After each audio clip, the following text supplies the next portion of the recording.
InsyaAllah dana yang lebih signifikan akan diumumkan oleh Datuk Menteri Besar dalam pembentangan belanjawan tahun 2026 akan datang.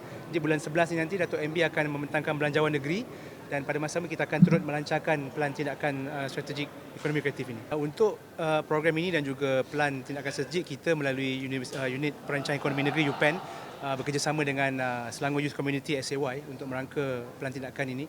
Dan Alhamdulillah saya lihat dari segi progres walaupun mengambil masa sedikit lama, hampir 2 tahun sebenarnya kita plan dan juga menyusun perancangan dan insyaAllah bulan 11 ni akan dilancarkan.